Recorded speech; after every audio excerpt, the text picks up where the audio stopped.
Say again. Thank you. Is anyone listening to Ukrainian translation and you're okay? You're not, you don't need it? Thank you, sir. Everyone on the seats, I just want to make sure that you have what you need. English channel 1, Ukrainian channel 2 on the headsets. Thank you. Just leave it on. Yeah, this is pretty nice.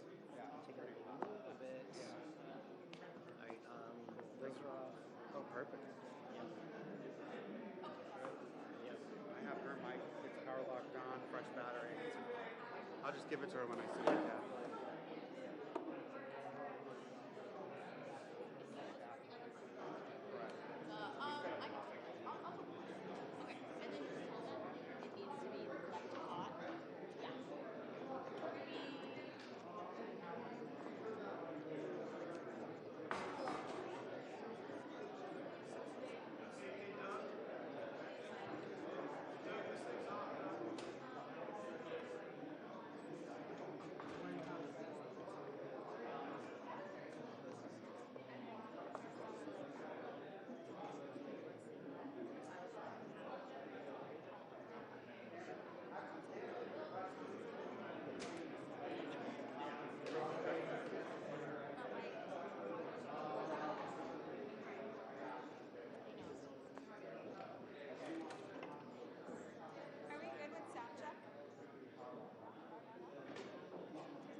Distinguished guests, please silence your cell phones and take your seats.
stand and just get it.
Distinguished guests, please silence your cell phones and take your seats. This is your 2-minute warning.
should be seeing President Biden and President Zelensky enter the room any moment now. I think White House officials and U.S. officials have made the point that this visit is about so much more than the issue of U.S. funding for Ukraine, which clearly on Capitol Hill right now stands at an impasse. They're saying that the world is watching right now, including Russian President Vladimir Putin, and that this is the kind of visit that can send a message to the world at such a critical moment in this conflict about the U.S.'s continuing steadfast support for Ukraine, and that there is... Distinguished guests, the President of the United States and the President of Ukraine.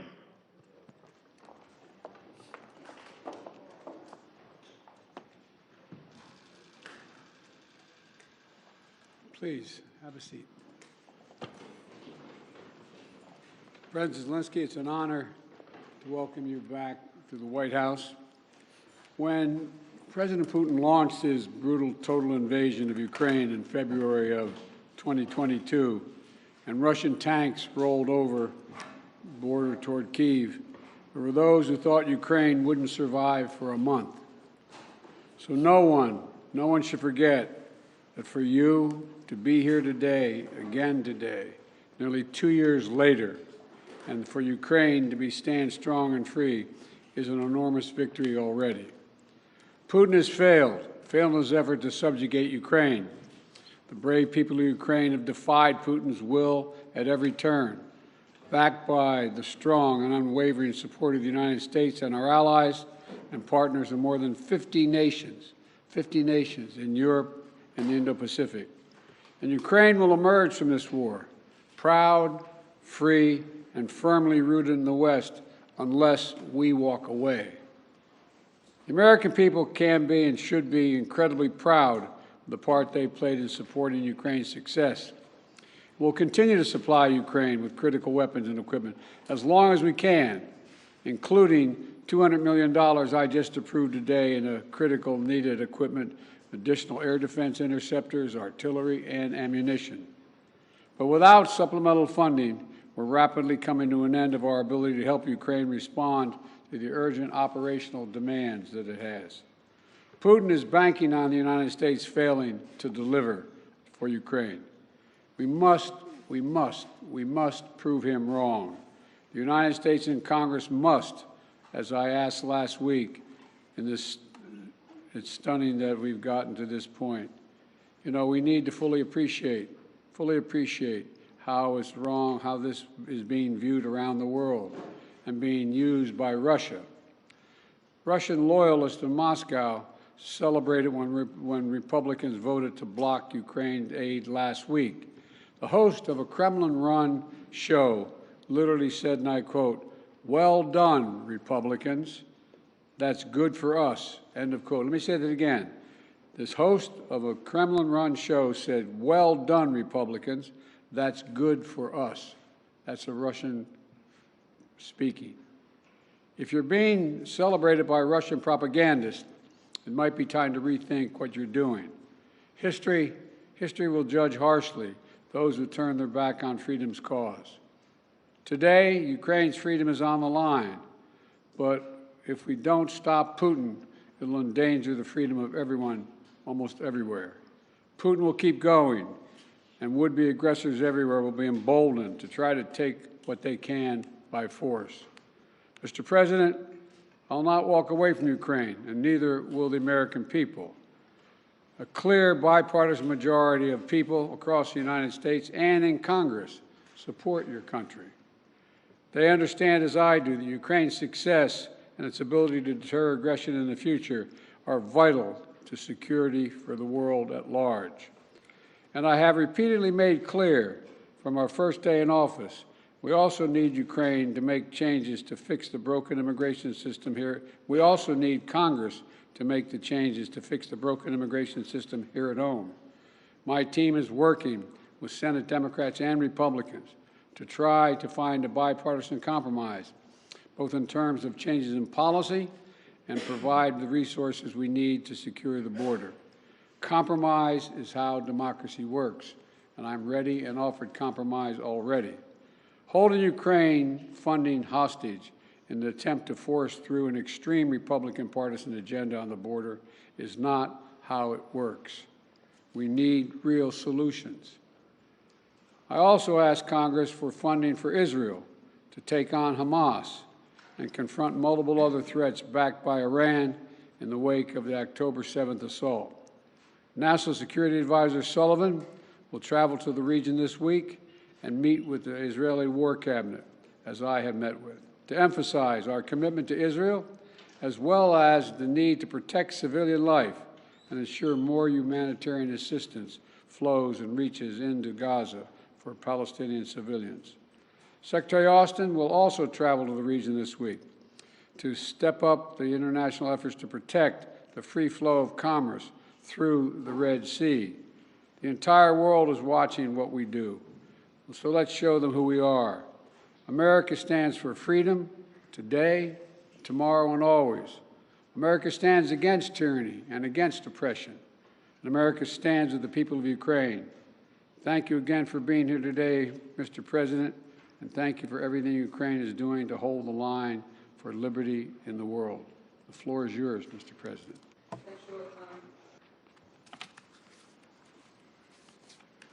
Thank you very much, Mr. President, dear journalists.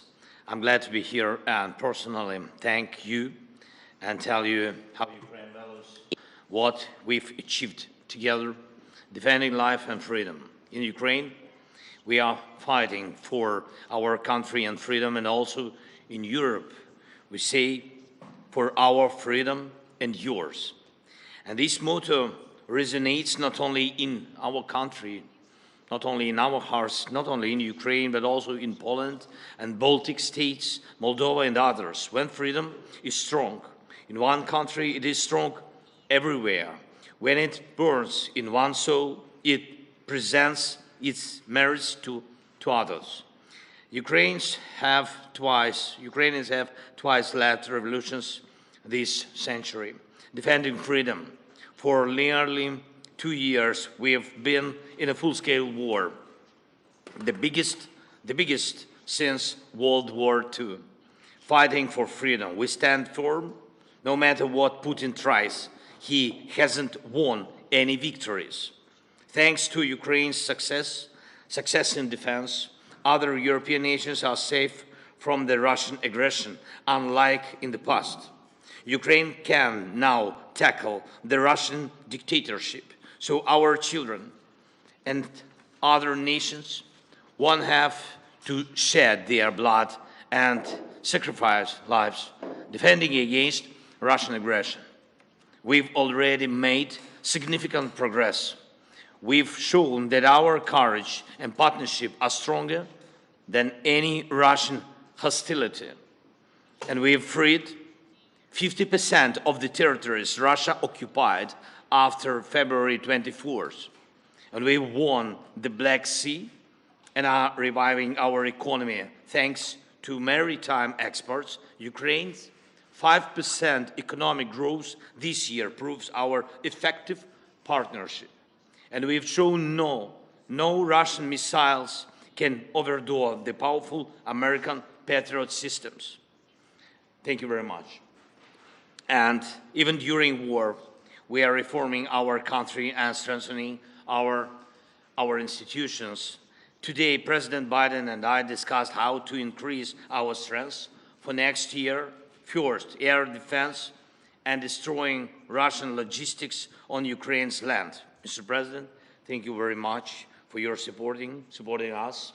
And in these areas, like our victory in the Black Sea, we aim to win the air battle, crushing Russian air dominance. This will intensify our ground advantages in 2024 with our control of the skies.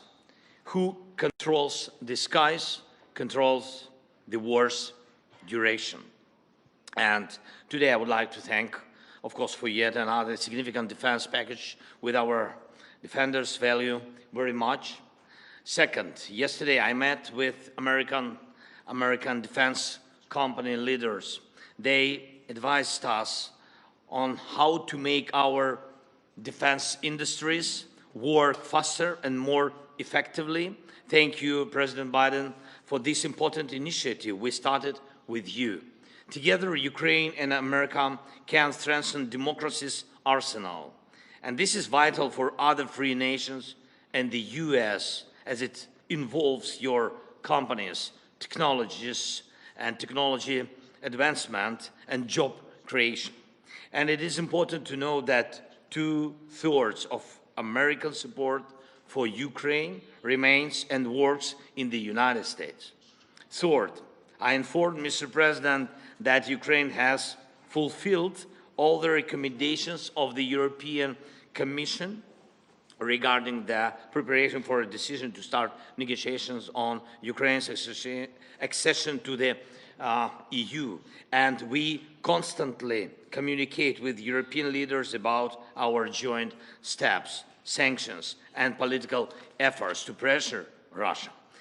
American leadership is crucial, is keeping this unity together, a unity that serves the entire free world. And I thank America for new sanctions. And today we discussed Putin's further isolation and making him pay for his aggression. It's very important that by the end of this year, we can send a very strong signal of our unity to the aggressor and the unity of Ukraine, America, Europe, the entire free world. Everything we talked about today will help us in the year 2024. Today's discussions in the White House and in Congress across both parties and both chambers with a speaker were very productive, and I thank you for the bipartisan support. As we approach Christmas, on behalf of all our Ukrainian families separated by war and all sons and daughters on the front, Ukraine's greatest wish is to near this war's victorious end. No one but Putin wants a prolonged war. We dream of a Christmas in the peacetime, of course, and we are working to turn our battlefield success into peace. And we are heading there together with you, and thanks, of course, to your support. Thank you very much, Mr. President. Thank you, American. Slava Ukraini. Thank you. Look, we're going to alternate asking questions. We're going to ask a total of, each ask 2 questions, and I will ask the first question. I will recognize the first question asker. I'll ask a question, Joel, too. But Danny Kemp. Thank you, Mr. President. For President Biden, Ukraine's counteroffensive has stalled in recent months. Congress is blocking aid, and Vladimir Putin appears ready to just wait things out. So what is the strategy for the US and Ukraine next year to try and turn this around? And if that fails, at what point do you say to Ukraine, as a friend, that it is perhaps time to start looking at peace talks? And for President Zelensky, welcome back to Washington. Can I ask you, did you hear what you wanted to hear from Congress and from President Biden? Or are you indeed more worried than when you got here? Thank you very much. Well, let me answer the question first. Let's put this in perspective. Remember how far Ukraine has come. Russia's failed thus far in trying to erase Ukraine from the map and subsume it into Russia. Ukraine has taken back more than 50% of its territory seized since February of 22. And it's pushed back the Russian Navy so Ukraine can export grain and steel to the world through the Black Sea. And thanks to the incredible courage of the Ukrainian people and the bipartisan support from our Congress, but it's not just American support. There are more than 50 countries helping Ukraine with military, economic, and humanitarian assistance. 50. The burden sharing, the U.S. has put up $75 billion, and our allies and partners have put up $100 billion. And more than 90% of our security assistance to Ukraine is being spent in the United States to provide weapons for Ukraine and replenish our stockpiles and build our industrial base. We need to ensure Putin continues to fail in Ukraine and Ukraine to succeed. And the best way for that to do that is to pass the supplemental. Yeah. Can I answer in Ukrainian, please?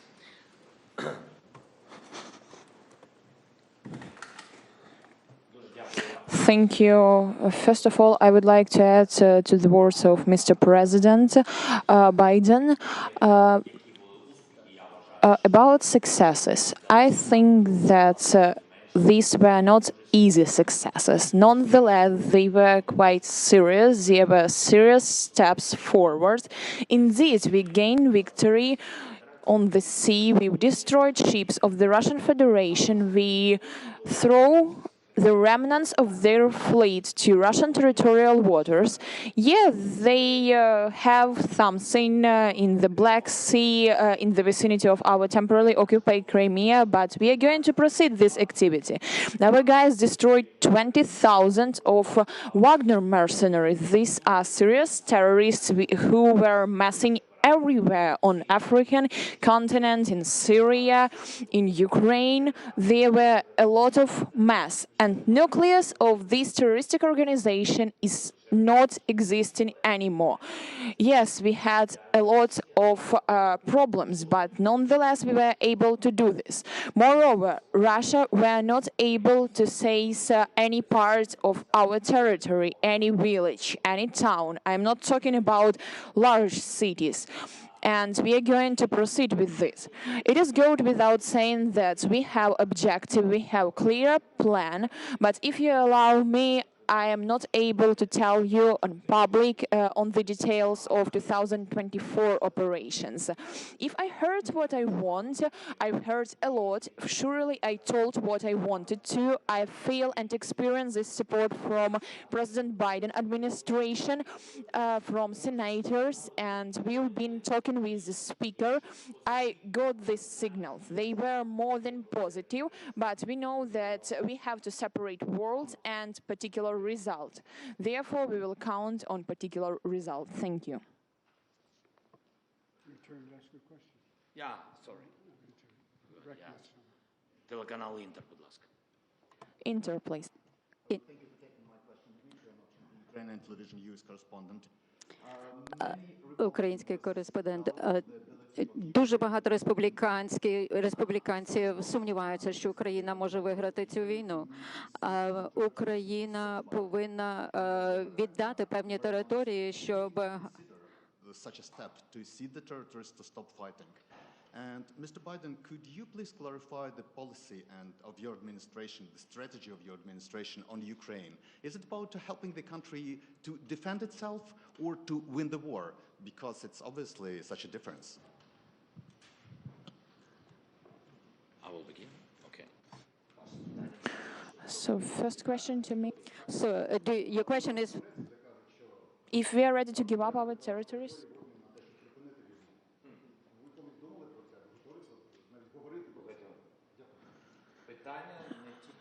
The question is not only about our words or thoughts. The question is about for what we are ready and for what we are not. How Ukraine is able to give up its territories. That's insane, to be honest. We are mentioning God very often. That's not about Christianity. We have our people there, we have our families there, we have children there. That's a part of Ukrainian society, and we are talking about human beings. They are being under tortures, they are being raped, and they are being killed. And those voices which offers to give up our territories, they offers as well to give up our people. That's not a matter of territory, that's a matter of lives, of families, of children, of their histories. I don't know whose idea it is, but I have a question to these people if they are ready to give up their children to terrorists. I think no. We want to see Ukraine win the war, and as I've said before, winning means Ukraine is a sovereign, independent nation, and that can afford to defend itself today and deter further aggression. That's our objective. Trevor, Reuters. Thank you, sir. First, a question for both of you. Given the Republican skepticism of the Ukraine effort, do you worry that a second term for President Trump would be the end of an independent Ukraine? That's for both of you. And then for you, President Biden, just an update, if you could, on the situation in Gaza, on the reports that Israel has begun flooding Hamas tunnels, and just the offensive in southern Gaza generally. How long do you think that operation should last? Thank you. First of all, with regard to political support for Ukraine, there is a strong bipartisan political support for Ukraine. Small number of Republicans who don't want to support Ukraine, but they don't speak for the majority, even the Republicans, in my view. We're in negotiations to get funding we need, not to promise, not making promises, but hopeful we can get there. I think we can. And you're right, the world's watching what we do. Would just send a horrible message to an aggressor and allies if we walked away at this time, and it would hurt our national security. You want me to answer the other question as well? With regard to, say it again? Sorry, so the question was just if you could talk a little bit about the Gaza operation, Israel flooding Hamas tunnels, and if you've had conversations with Bibi Netanyahu about how long that operation should last. Well, I have had conversations with Bibi Netanyahu, and I want to make sure that we don't forget what we're doing here. We have to support Israel because they're an independent nation that's being, I mean, the brutality, the inhumanity, the way in which Hamas treated the Israelis, and I mean, raping and burning and beheading. I mean, it's just beyond comparison, And to anything else that I've seen since I've been here, and I've been around for a long time. But I think that we have made it clear to the Israelis, and they're aware, that the safety of innocent Palestinians is still of great concern. And so the actions they're taking must be consistent with attempting to do everything possible to prevent innocent Palestinian civilians from being hurt, murdered, killed, lost, etc. And look, it doesn't lessen their responsibility going after Hamas to innocent Palestinians and Hamas. Look, we have a responsibility to protect citizens and ensure they have access to humanitarian assistance. That's why I've worked so hard with our Arab friends as well as the Israelis to get humanitarian assistance into Israel, literally getting up to 140 trucks loaded with gear, loaded with food, loaded with everything that is needed by the Palestinians, including fuel. So, you know, Israel has stated its intent to fulfill these responsibilities. It's very difficult. With regard to the flooding of the tunnels, there is assertions being made that there's quite sure there are no hostages in any of these tunnels, but I don't know that for a fact. I do know that, though, every civilian death is an absolute tragedy, and Israel stated its intent, as I said, to to match its words with its intent with actions. That's why I was talking about today.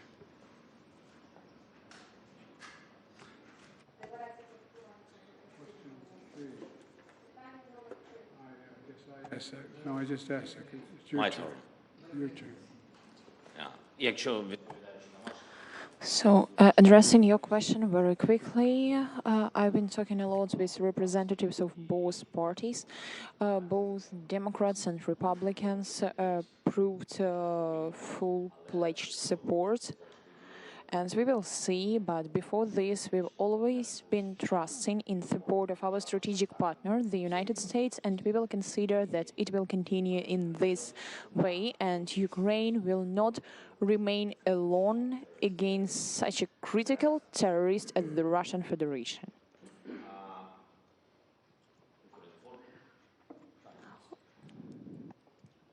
Thank you so much. My name is Yaroslav Dovopol, Ukrinform News Agency, Ukraine.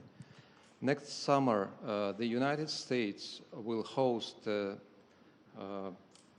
anniversary NATO summit in Washington, D.C., which raises a lot of hope, especially for Ukraine. President Zelensky, what does the Ukrainian side expect from this summit? And do you hope to hear direct invitation for Ukraine to join the alliance? And President Biden, under what conditions is the United States ready to support the initiative of inviting Ukraine to be member of NATO? Thank you.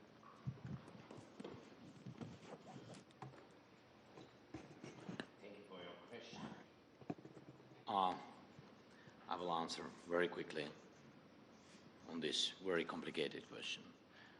We are not allies till now. We are not we are allies, but we are not members of NATO. So that's why I think I will pass this question to our big friend, President Biden. Well, look, I'm very proud that how strong and unified NATO has become. And now it's even larger. Putin wanted the federalization of NATO when I met with him in Geneva right after I was elected. And he's gotten the NATOization of Finland instead. And NATO will be in Ukraine's future, no question about that. But as we said in Vilnius, Ukraine will become a member of NATO when all allies agree and conditions are met. Right now, we have to make sure they win the war. And, you know, we launched a joint declaration of support alongside President Zelensky and the G7 leaders in Vilnius, outlining a long-term commitment to supporting Ukraine's defense needs. We also hosted a defense industry conference last week here in D.C. to get that critical work done. So it's a step at a time. Thank you all very, very much. This concludes thank you, everybody.